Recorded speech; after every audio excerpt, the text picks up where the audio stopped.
ஒரு இனிய செய்தி. அண்ணலே அடிகளே பராத்துரை மறிவினாந்தனை வாழ்த்துமே. பராய்த்துறை செல்வர், இதெல்லாம் ஞானசம்பந்த பெருமானுடைய வாக்குகள். பராய்த்துறை செல்வரை தேடிக்கொண்டு அடியேன் சென்று காண்பனே.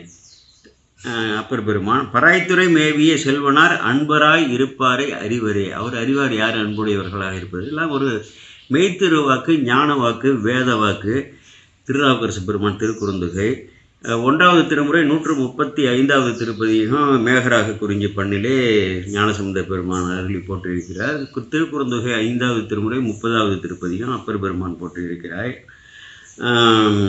திருச்சி டு குளித்தலை, திருச்சியிலிருந்து கரூர் போகக்கூடிய சாலையிலே கிட்டத்தட்ட ஒரு 15 கிலோமீட்டர் தொலைவிலே அந்த முதன்மை சாலையிலேயே இருக்கிறது. காவிரி தான் அதற்கு தீர்த்தம். சுவாமி தாருகாவனேஸ்வரர் என்பார்கள், பராய்த்துறை நாதர் என்பார்கள்.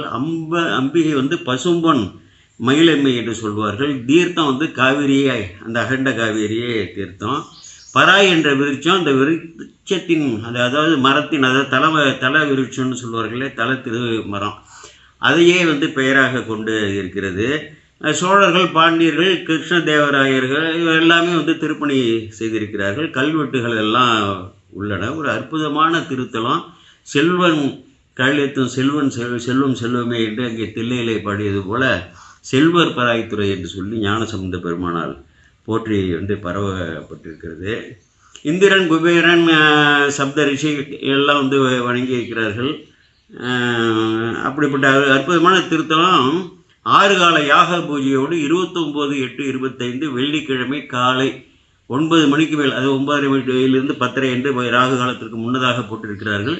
முன்னதாகவே சென்று விட வேண்டும்.